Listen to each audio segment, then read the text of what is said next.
This slideshow is to introduce the endocrine system and the idea of hormone molecules.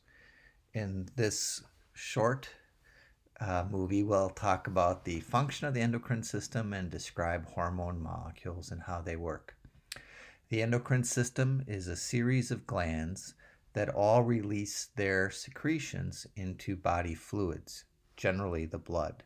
These include glands in the cranial cavity, the anterior and posterior pituitary glands, the pineal gland, glands that are in the tissues like the thyroid gland and parathyroid, glands around the heart, the thymus, and then in and around the abdominal pelvic cavity, which would be the adrenal glands, the pancreas, and then the reproductive glands, ovaries in the female and testes in the male. There are many, many other endocrine glands or organs that can act as endocrine glands. What they all have in common is that they act in homeostasis. They maintain a stable internal environment by taking large fluctuations and making them smaller. This is crucial for our cells. Our cells only function well within a narrow range of conditions. And most endocrine glands work by negative feedback, where they take variation from a set point and make it smaller, so that there's a small amount of fluctuation always around one of these set points. This is the same job that much of the nervous system does, but the endocrine system does it as well. It's a control center, one of these control systems. So endocrine glands, they differ though from the nervous system in that although they communicate with tissues throughout the body and turn on and turn off activities, they don't directly contact those tissues. They use the blood, and so they have this chemical communication through the blood. This links tissues all over the body. You can coordinate activities at 3 or 4 different tissues because the blood goes everywhere. And the endocrine glands, then they can't get to these things really fast like the nervous system can, but they can have very long lasting effect. And when we talk about the endocrine system, one of the key things we'll talk about are target cells. Hormones, those are the secretions of endocrine glands, act at target cells. And those target cells have receptors that recognize the hormone molecules. What kind of things do hormone molecules do? Well, they do lots of different things. The endocrine system is in charge of a lot of long-lasting, kind of slow, homeostatic and developmental things. The endocrine system is in charge of growth and development and maturation. It determines how fast we grow, how fast we develop, how extensive that will be. It determines things like the rate at which cells use energy. What are their preferred energy sources? This is called metabolism. It controls the level of many things in the blood, including glucose, the amount of water, electrolytes. These are like salts, like sodium and potassium. It also controls the activities of our immune system, our reproductive system. It can coordinate activities like the uterine contractions that control the birth process and the release of milk in feeding of the babies. Okay, so the molecules that do this, we refer to them as hormone molecules. They're released into the blood. Okay, there are 2 basic types of hormone molecules. The first type of hormone molecule are called steroid hormones. These hormones are all kind of similar in that they're derived from cholesterol molecules. And so cholesterol is the raw material that's shaped into these hormone molecules. And there's several groups of them.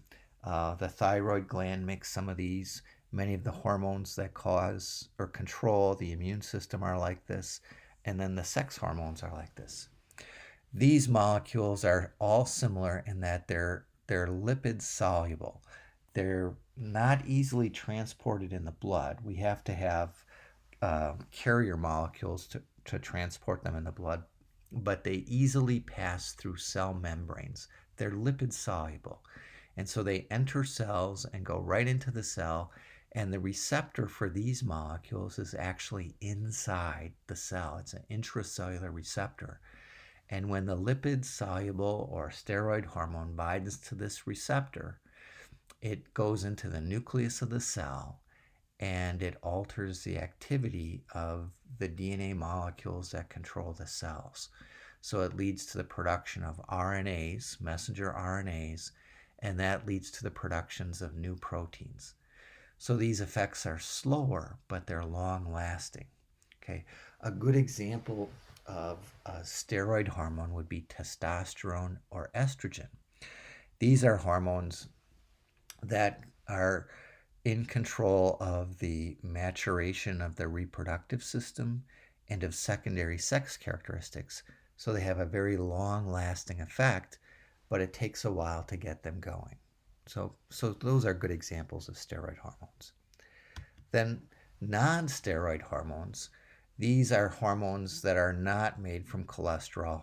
Often they're made of amino acids or proteins or something similar to that. And they work in a very different way. They're easily transported in the blood, but they don't enter cells. They can't cross the phospholipid membrane around a cell.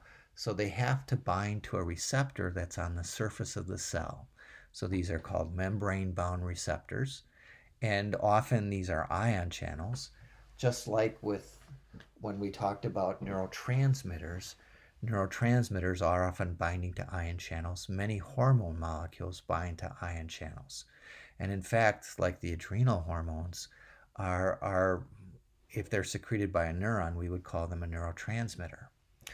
But many other nonsteroid hormones, when they bind to a receptor, they trigger changes inside the cell that lead to a second messenger molecule, like an activated enzyme, or what's called a protein kinase.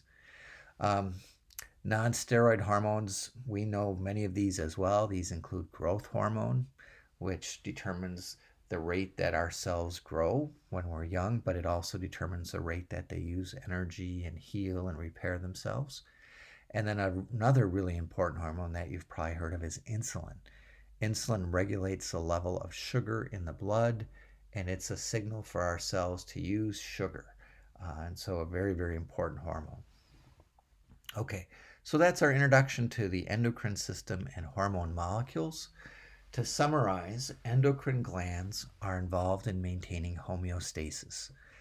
The vast majority of them act as part of a negative feedback system, and the glands themselves are a control center.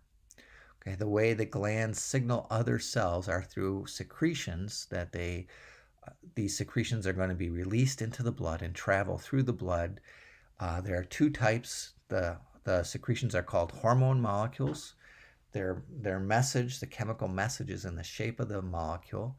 There are two types, steroid hormones and non-steroid hormones. They act in slightly different ways, but in both cases, they only act in cells that have a receptor for them. And so these are called target cells, and they can be in very, very different places of the body. In some cases, like in growth hormone, virtually all body cells have a receptor for the growth hormone molecule. But on the other case, for when we're talking about something like insulin, only cells that we need to control their use of glucose have the insulin receptor. And so this tends to be things like muscle cells, liver cells, fat cells, things like that. And so it's a much more restricted set of cells. Okay, so look for others PowerPoints. We'll have, or other recorded programs. We'll have several of those on this chapter. So I'll have one for some endocrine glands and another for some disorders. Okay.